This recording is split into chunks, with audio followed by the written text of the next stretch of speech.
Então, no número 28, a gente tem essa figura aqui que eu tentei reproduzir, não ficou muito boa. E o problema diz o seguinte: uma placa metálica tem a forma mostrada na figura. Determine as coordenadas x e y do centro de massa da placa. Bem, a gente sempre vai trabalhar com essas placas como se elas têm uma densidade homogênea, tá? Então, a gente vai poder fazer algumas coisas para poder fazer essas contas aqui de uma maneira que vai simplificar bastante. Então, notem que em primeiro lugar, a gente tem que lembrar que se a gente tem um corpo que ele tem simetria, é fácil a gente determinar qual que é a posição do centro de massa. Se a gente tem lá uma placa quadrada, por exemplo, quaisquer duas retas que cortem esse corpo em duas partes simétricas, elas necessariamente têm que conter, cada reta, né, que corta o corpo em duas partes simétricas, tem que conter o centro de massa. Se a gente tem duas retas, as duas vão ter que conter o centro de massa. Então, num quadradinho é fácil a gente perceber que só tem um ponto que essas duas retas têm em comum, e necessariamente tem que ser o único, tem que ser ali que o centro de massa está, porque ele é o único ponto que é comum às duas retas, e a gente sabe que nas duas retas tem que estar o centro de massa, né? Então, se a gente pegar esse corpo aqui, sabendo que a gente pode sempre cortar o corpo em vários pedacinhos, a gente consegue determinar facilmente qual que é a posição do centro de massa de cada um desses subcorpos que a gente está determinando, né? Então, a gente vai ter aqui uma posição do centro de massa de uma delas vai ser aqui, dessa segunda aqui vai ser no meio dela,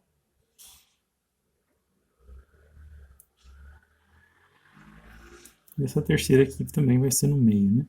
É claro que é necessário que os corpos, que o corpo, ele, quando você vai determinar a posição do centro de massa, você consiga dividir ele em vários corpos, subcorpos, né? Que são sempre simétricos e que o corpo ele tenha densidade uniforme.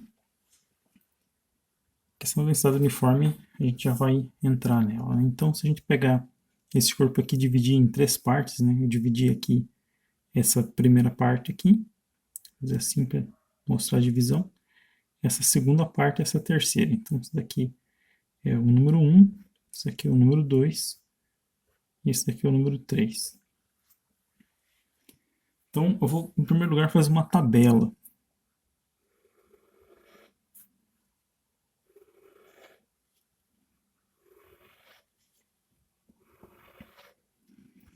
Então, aqui eu tenho o número 1, número 2, número 3.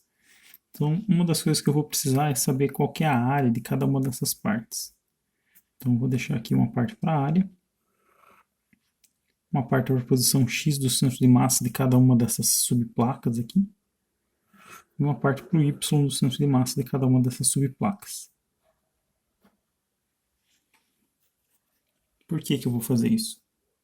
Que basicamente, se a gente olhar lá para a fórmula da posição do centro de massa, ela diz que, por exemplo, no eixo x, o x do centro de massa da placa como um todo vai ser igual a 1 sobre a massa total, que multiplica a soma de massa da primeira parte vezes a posição do centro de massa da primeira parte, mais massa da segunda parte vezes posição do centro de massa da segunda parte, mais massa da terceira parte vezes posição do centro de massa da terceira parte. Só que notem que, se a gente utilizar o conceito de densidade superficial de massa, a densidade superficial de massa vai ser massa dividido pela área. Portanto, a massa é simplesmente sigma, que é a densidade superficial de massa, vezes a área. Então aqui, ó, 1 sobre a massa total, eu posso escrever simplesmente como sendo 1 sobre sigma vezes a área total. Para as outras massas, eu posso escrever também sigma vezes A1 vezes, então, XCM 1 mais sigma vezes A2 vezes XCM 2 mais sigma vezes A3 vezes XCM 3. Qual é a vantagem de fazer isso? Bem, em primeiro lugar, eu posso cortar aqui o sigma, né? E eu percebo que eu não dependo mais desse parâmetro. Então tem uma coisa que depende simplesmente de parâmetros geométricos desse sistema.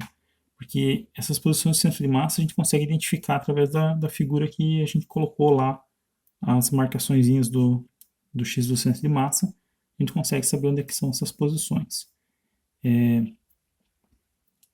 Outra coisa é que as áreas também a gente consegue verificar simplesmente da figura, né? Então a gente pode escrever 1 sobre a área total, que multiplica A1 vezes XCM1 mais A2 XCM2 mais A3 XCM3. Se a gente fizer para o eixo Y, a gente vai obter uma expressão análoga, né? Então a gente vai ter 1 sobre a área total, que multiplica A1 vezes YCM1 mais A2 vezes YCM2 mais A3 vezes YCM3. Então agora a gente precisa preencher essa tabela para a gente poder fazer essas contas, né? Então vejam que a única coisa que a gente precisa determinar são as três áreas, a soma que vai dar a área total e as posições de X do centro de massa e de Y do centro de massa de cada uma das subplacas. E aí é só uma questão de fazer a continha aqui e obter os resultados. Então aqui, para a primeira placa, qual vai ser a área dela? A primeira placa vai ser essa daqui, ela tem uma lateral que é de 30 centímetros e outra que é 10, né? Então a gente vai ficar com 10 vezes 30, que vai me dar 300 centímetros quadrados. A segunda placa vai ser essa daqui, que ela vai ser 10 por 10. Meu desenho está meio podre, mas é 10 por 10. Então vai dar 100 centímetros quadrados. E a terceira, ela tem uma altura de 10 e uma largura de 20, né? Vou ficar com 200 centímetros quadrados. E a área total vai ser a soma dessas três, que vai dar 600 centímetros quadrados. A posição em X do centro de massa da primeira placa vai ser a metade da distância aqui, né? Que vai ser então 5 centímetros. O Y vai ser metade aqui, que vai dar 15 centímetros. Para a segunda placa, a gente vai ter metade entre 10 e 20 aqui, que vai ser 15 centímetros. E no eixo Y, a gente vai estar a metade do caminho entre 20 e 30, né? Ou seja, vai ser 25 centímetros. Para a placa número 3, a gente vai ter aqui, então, em X, a posição, né? Veja que não estou pensando na largura, né? Estou pensando na posição desse ponto aqui no meio. Então, eu vou ter posição 20 centímetros. E a altura aqui, eu vou ter uma altura de metade dessa altura, que vai ser 5 centímetros. Certo? Então, agora é só uma questão da gente pegar e substituir esses valores. A gente vai ter lá x do centro de massa vai ser igual a 1 sobre a massa total, que são 600 centímetros quadrados, que multiplica, abre parênteses, área da placa 1, que vão ser 300 centímetros quadrados, vezes a posição em x, que vai ser 5 centímetros. Mais, vou colocar para baixo aqui porque não tem espaço. Então, placa 2, a área vão ser 100 centímetros quadrados, que multiplica a posição do x, que são 15 centímetros. Mais, para a placa 3, que são 200 centímetros quadrados, que multiplica a posição, que são 20 centímetros. Notem aqui que a gente tem, dentro do parênteses, cada um desses termos tem dimensão de centímetro cúbico. Mas aqui a gente tem esse outro que está dividindo, que vai dar, que tem uma dimensão de centímetro quadrado no denominador, né? Então o resultado dessa conta aqui vai dar em centímetros. Fazendo essas contas aqui, a gente vai obter 11,67 centímetros, se não me engano, vai dar uma dízima periódica. A gente tem um problema muito grande aqui em relação à questão dos algoritmos significativos, né? Veja que aqui a gente tem um resultado que só tem um algoritmo significativo, então esse resultado aqui deveria ter um só. Como vai ficar meio grosseiro demais aqui, eu resolvi colocar mais dígitos para a gente poder entender melhor o que está acontecendo, porque senão a gente ia ficar com 10 centímetros aqui no eixo Y. Se a gente fizer as contas dele, vai dar 13,3 centímetros. Também ia ficar com o grid significativo.